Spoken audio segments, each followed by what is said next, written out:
So today we're going to be talking about NBA players that were only good for 1 year. At number 10, we have Michael Carter Williams. In his rookie season in 2013-2014, Michael Carter Williams averaged 16.7 points per game to go with 6 rebounds and 6 assists per contest. Fresh out of Syracuse, many thought that Carter Williams was going to be one of the next big things at the guard position, thanks to his length and ability to rebound the basketball while performing the tasks of a guard as well. But Carter Williams hasn't had that productive a season since winning Rookie of the Year and has bounced around the league since then. At number 9, we have Devin Harris. Devin Harris was traded to the Nets in 2008, and in his first full season in New Jersey, he was averaging 21 points and a 43% shooting percentage. He hit 47 points in one game, and he was named All-Star and soon became team captain. However, injuries would force him to ride the bench more and curtail his heat. Basically, his body was giving up on him, robbing him of the speed that gave him an edge. He bounced around the NBA and ultimately never lived up to his potential. At number 8, we have Larry Hughes. Larry Hughes was one of the wave of young guys in the late 90s jumping to the pros after just 1 year in college. Drafted by Philadelphia, he had decent numbers but nothing major before heading to the Golden State Warriors. He later moved to Washington, where his free throw percentage was 77%. He averaged 6.3 rebounds and led the league in steals in 2004-2005. He joined the Cavs to help a young LeBron James and was producing before a finger injury curtailed his efforts. While he was noted for a good attitude, Hughes couldn't do as much on the court and was soon bouncing around the league before quitting in 2012. He wasn't as bad overall as some guys on the list, but just couldn't match that one great year. Man, as a Kings fan, this one hurts. At number 7, we have Tyreke Evans. Going into the 2009 draft, Tyreke Evans was supposed to be a major grab. His single year at Memphis had an averaging 20 points and shooting 45% from the field. He was picked 4th overall by the Kings and had a terrific rookie year. He averaged 20 points, 5 rebounds, and 5 assists, numbers only matched in rookie years by Oscar Robertson, Michael Jordan, and LeBron James, and was easily the Rookie of the Year. He did suffer some injuries to push him down, so while his numbers were good, they were never as high as his rookie season. He was traded to New Orleans, back to Sacramento, then landed in Memphis. He has still grown to be a solid player, but he's never lived up to his rookie year. At number 6, we have Aaron Brooks. Size matters in the NBA, which is why Aaron Brooks was so unique on the court. His frame, 161 pounds, was seen as a liability for the pros. He was a bench player for the most part for the Rockets, but in his 3rd season, astounded many after breaking out. He averaged 20 points and 5 assists a game and was named the most improved player in the NBA with a 43% shooting percentage. But just as Brooks was rising, a bad leg injury cut his time down and he was traded to the Suns.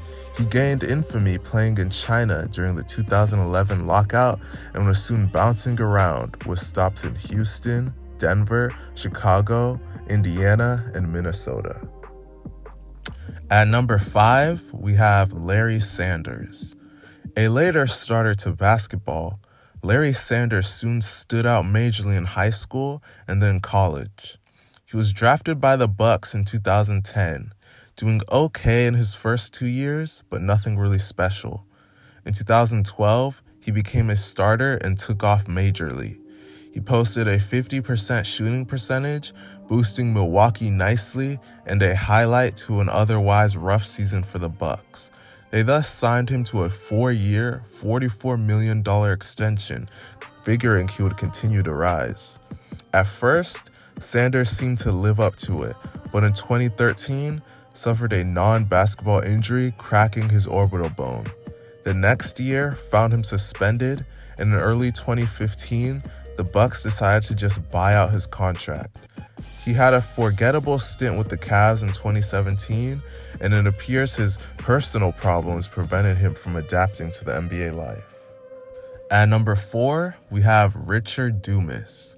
For a brief year, it looked like Richard Dumas would be a great feel-good story for the NBA.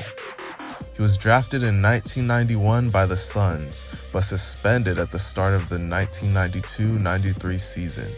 When he came back, he was soon boasting great numbers, averaging 15.8 points and 4.6 rebounds. He was a key reason the Suns won 62 games and made it to the NBA Finals, where they ultimately lost to the Bulls.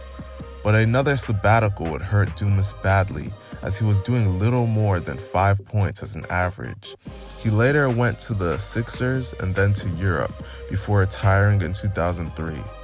Dumas has been better known for various run-ins with the law, to show another sad case of a promising rookie who couldn't handle the major life of the pros.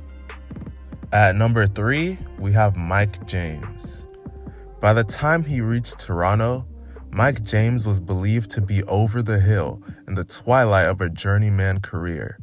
He'd won a title with the Detroit Pistons in 2004, but really nothing special in his career. At 30, it was expected that Toronto would be a last stop for him before he faded away. Instead, James had a great year in 2005-2006, averaging 20 points, 6 assists, and 3.3 rebounds, and shot 47% from the field. But even then, there were warning signs, with accusations of him not being a team player and one-dimensional. Those fears were realized as James never came close to that number again. He bounced around before finally hanging it up, and thus one of the more notable guys with a ring that may not be deserved. At number 2, we have Don May. We're reaching back a bit for this one, as Don May, a third-round pick for the Knicks in 1968, while he was part of the Knicks team that won the NBA title in 1970, his actual court time was pretty limited. He then joined the Buffalo Braves as part of the expansion draft and took advantage of the fresh start to erupt. He finished the season averaging 20 points, 7 rebounds, and 2 assists. At just 25, it looked like May would have a long career ahead of him. However, a trade to the Hawks cut down May's abilities, and within a few seasons, he was down to just 2 points. He retired in 1975, and while he may have a ring on his finger, his career hardly proved worthy of it. At number 1, we have Jeremy Lin. For a brief period in 2012, Jeremy Lin was the talk of the NBA. He broke out that year with the Knicks, as in just 26 games, he averaged 18.5 points and 7.6 assists. He was an instant hit with the New York media, fans flocking to game after game to see him. He even found a spot on Time magazine's 100 most influential people list, beating out slews of more deserving NBA stars. The Rockets shelled out big time to get him, figuring he would lead them to glory. Instead, within a full season, Lin just couldn't match the same numbers. Injuries didn't help, as he was soon riding the bench more than ever, and the fan favor faded. He was traded to the Lakers and has since bounced around. But Lin's sanity has died out, as Lin is no doubt the biggest flash in the pan of the modern NBA. Thank you so much for watching, and make sure to like, comment, and subscribe.